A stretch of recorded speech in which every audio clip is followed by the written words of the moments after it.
देखिए, कल जो आने वाला है, उसके लिए आज को व्यर्थ करना अनुचित। हमें इस प्रकृति से यही सोच, यही सीख पानी चाहिए। आज का ये क्षण, ये कल नहीं आए, और कल जो क्षण आने वाला है, वो आज को किसी भी प्रकार से प्रभावित नहीं करता। बस इसी सीख को ध्यान में रखते हुए आप सभी निश्चिंत रहिए।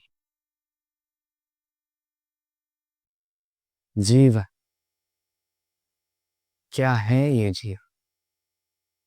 हम जन्म लेते हैं, बड़े होते हैं, हमारे माँ बाप हमें पालते हैं, फिर उनके धन से हमारा बालपन बीतता, फिर हम बड़े होते हैं, हम विवाह कर लेते हैं, हमारी संतानें होती, हम उनको पालते हैं, फिर हम वृद्ध हो जाते हैं और एक दिन इस संसार से चले जाते हैं। उपहार का कोई मोल नहीं होता, किंतु उपहार देने का उसका हृदय, उसके हृदय की शुद्धता, उसके हृदय में जो प्रेम, वही सदैव प्रमुख होता है। समय, इस समय न व्यक्ति है, न जीव, न वस्तु, फिर भी जीवित रहता है। इस समय ना तो जल है, ना अग्नि, ना वन, किंतु हमारे जीवन का आधार। देखा जाए तो मनुष्य इसी समय के हाथों में खेलता है। कभी किसी का समय अच्छा होता है तो किसी का बुरा। कोई समय के आने की प्रतीक्षा करता है तो कोई समय के जाने की प्रतीक्षा करता है, किंतु ये समय किसी के हाथों नहीं आता।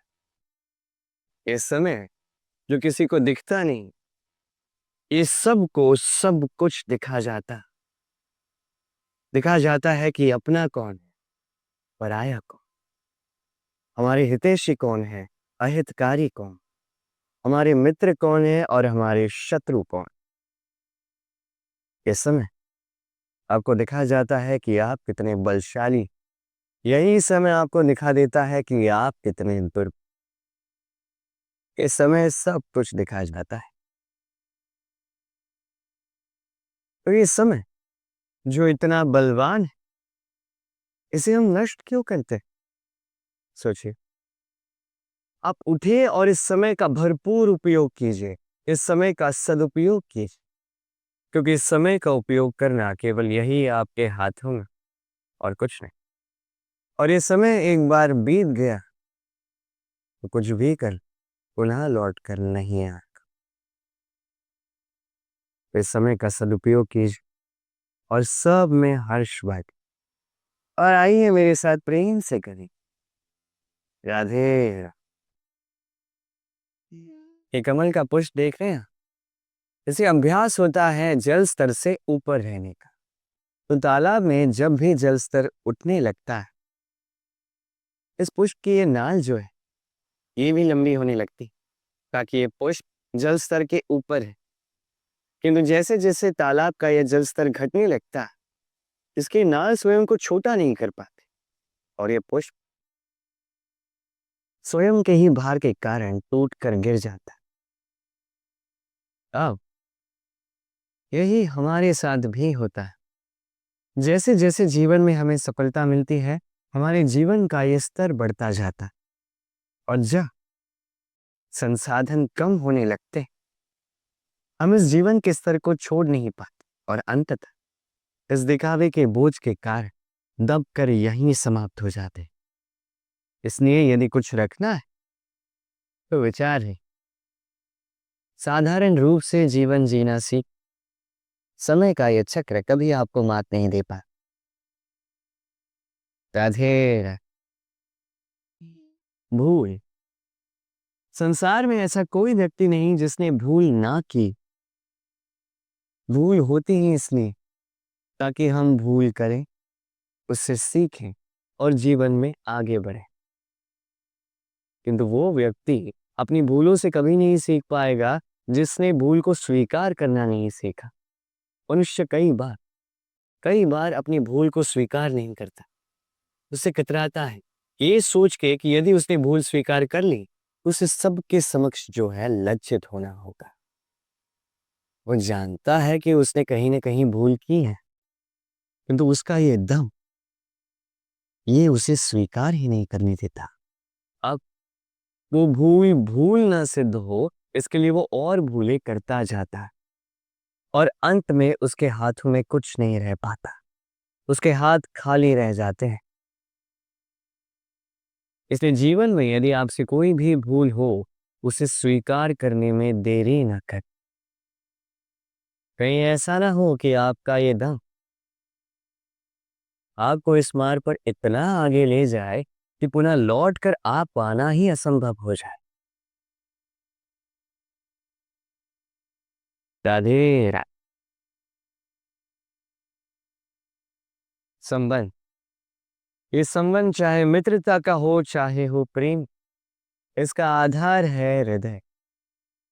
अब इस हृदय की बात को बाहर निकालने के लिए आवश्यकता होती है शब्दों की। अब हम एक भूल कई बार कर जाते, ये शब्द चाहे मीठे हो चाहे कड़वे, इस पर ही हम संबंध को तोलने लगते हैं, इसी को संबंध समझने लगते हैं और यही हमारी सबसे बड़ी भूल होती। स्मरण रखिए, ये संबंध केवल और केवल हृदय से निभाए जाने चाहिए। जो शब्दों से निभाए जाए वो संबंध नहीं, और उसमें रोष केवल और केवल शब्दों में होना चाहिए, हृदय में नहीं। तो शब्दों से नहीं, मन से, हृदय से प्रेम कीजिए, इसे निभाई और मेरे साथ कही राधे राधे। समय बड़ा विचित्र है नहीं ये सब। कहा जाए कोई एक भाव है, एक संज्ञा है, एक विषय है। अब देखिए, सूर्योदय सबका एक साथ होता है एंड किसी का आगे किसी का पीछे तो नहीं होता, सबका एक साथ। सूर्यास्त भी सबका एक साथ होता है। अब सोचिए, यही समय सबके लिए भिन्न भिन्न है। किसी के लिए यही समय अच्छा है तो किसी के लिए यही समय बुरा है। अभी इसी क्षण किसी के मुख पर सफलता का तेज है तो किसी के मुख पर असफलता की निराशा। भला ऐसा क्यों? क्यों यह समय किसी के लिए श्रेष्ठ, क्यों यह समय किसी को निराश कर दूं? इसका उत्तर है आपकी सोच, आपके कर्म। जैसी आपकी सोच, जैसे आपके कर्म, उसी के अनुरूप होगा आपका ये समय। आपको जीवन में सुख तभी मिलेगा जब आप किसी के मुख आशा की मुस्कान लाते। आपको प्रसन्नता तभी मिलेगी जब आप किसी को प्रसन्न करो। हाँ, हर बार आपके वश में नहीं कि आप सबको प्रसन्नता दे पाओ, किंतु आपके वश में ये तो है कि आप किसी को दुख ना पहुंचाओ, किसी को निराश न करो।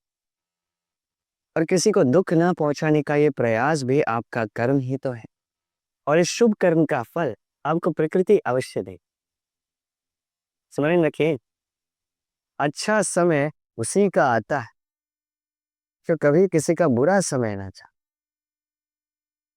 राधे। जीवन में हम सभी, मेरा अर्थ है हम सभी, केवल ऊपर उठना चाहते। ऐसा कोई नहीं है जो नीचे गिरना चाहे, किंतु आपको वास्तविक सत्य से अवगत कराऊं तो नीचे गिरना अति आवश्यक है। जब आप नीचे गिरते हैं, सर्वप्रथम आपको ज्ञात होता है कि जब आप ऊंचाई पर थे, उस स्थान, उस समय, उसका महत्व क्या था। उससे भी बड़ी सीख, जब आप नीचे गिरते हैं तभी आपको ज्ञात होता है कि आपके अपने कौन हैं, आपके पराये कौन, आपके हितैषी कौन हैं, और वो कौन है जो आपसे ईर्ष्या करते हैं, आपसे घृणा करते हैं। देखिए, जब आप गिरते हैं उस समय जिन्होंने आपके लिए हाथ बढ़ाया आपको उठाने के लिए, वो आपके अपने हैं। और जब आप गिरते हैं, ध्यान से देखिए, शांति से, जो आपको देकर हंसे वो आपके पराये। और ये अपनों और परायों के बीच का अंतर आपको तभी ज्ञात होगा जब आप गिरते हैं, तब नहीं जब आप उठते हैं। इसलिए गिरने से कभी भयभीत मत होइए। ये आपको जीवन की बड़ी से बड़ी सीख दे जाता है। ईश्वर ने वेलों को खड़े रहने की शक्ति नहीं दी। ईश्वर ने ये शक्ति दी वृक्ष को। इसलिए बेलें वृक्ष का सहारा लेके खड़ी रहती, उसी पर फलती। अब ये बेलें दो प्रकार की होती। एक वो जो इस वृक्ष पर खिलती है, पुष्प गाती है, स्वयं भी सुंदर दिखती है, वृक्ष को भी सुंदर बनाती। दूसरी वो जो वृक्ष को पूर्णतः सुखा देती, उसकी प्राण शक्ति उससे सोख लेती और अंत में स्वयं भी मुरझा जाती। सुनने लगे, यदि कोई व्यक्ति सदैव आपके साथ खड़ा रहा, सदैव आपका संबल बनकर रहा, सदैव उसने आपकी सहायता की, और यदि आप उसके साथ छल करोगे तो आपका पतन निश्चित है। ऐसा कभी ना कर। सदैव ऐसे लोगों को प्रेम दे, सम्मान दे और मेरे साथ आनंद से कहे राधे।